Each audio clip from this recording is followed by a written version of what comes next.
It's 10 round.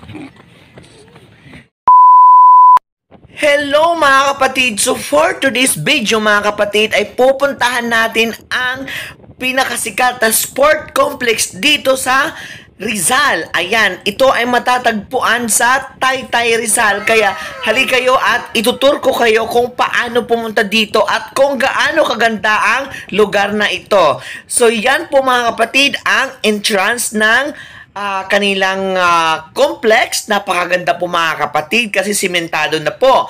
And ito naman ang beauty niya paggabi kasi napakaaga ko dito mga kapatid. Dahil gusto ko talaga mag-jogging mga kapatid. Kaya early bird catches the world. Charot. So yan po mga kapatid ang ganda ng kanilang complex mga kapatid. Ayan. So i-flex ko talaga ito dahil one of my favorite facility ng mga municipality ay itong ganitong may complex, may oval, and of course, may gym. Kaya, hilig ako niyan. So, hindi ako mawawala sa pagdating sa ganito. So, kailangan kong i-vlog talaga ito mga kapatid. Napakaganda dito mga kapatid. Ang dami ng pumupunta dito mga kapatid. Lalo na pag ito ay weekends, ayan. So, dami rin dito mga namimitik, ayan. Lagi ako napipitikan dito mga kapatid, 'di ba? So, ayan, gustong-gusto ko talaga tumakbo mga kapatid. So, kailangan po natin mag-exercise at ano pa ang hinihintay niyo mga kapatid? Pumunta na kayo dito sa pinakasikat at pinakamagandang complex sa buong Rizal. Ito po mga kapatid ay wala po ito si Binangonan, wala si Pililla, wala si Halahala, wala si Tanay, wala si Teresa, and wala rin kahit na dito. The 14 municipalities dito mga kapatid dito sa Rizal, ito lang talaga ang meron. Ang Taytay. Oh, di ba? Napakadaming pumupunta dito mga kapatid. So, mga pumupunta dito ay mga nagja-jogging, nagwo-walk, naglalaro sila diyan. Yung iba nga ay marites pa, pumupunta dito para mag-marites lang mga kapatid, di ba? So, anyway mga kapatid, so yan yung kagandahan ng complex. Tapos meron pa silang pa-Zumba dito mga kapatid. Free ang Zumba dito mga kapatid. Ayan. So, salute po talaga sa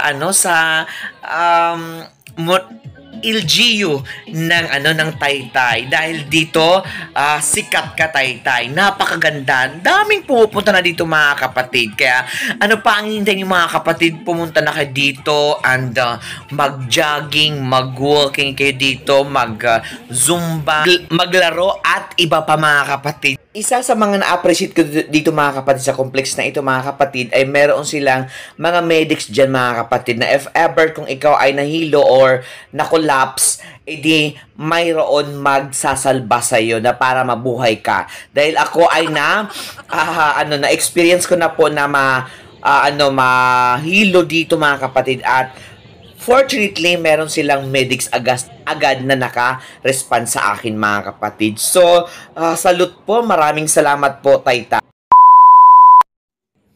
Ayan mga kapatid, so dahil tapos na ako mag-exercise, mag-jogging, so ito na po ang exit ng complex mga kapatid. So makikita niyo naman po diyan na may arrow diyan na this way for exit mga kapatid.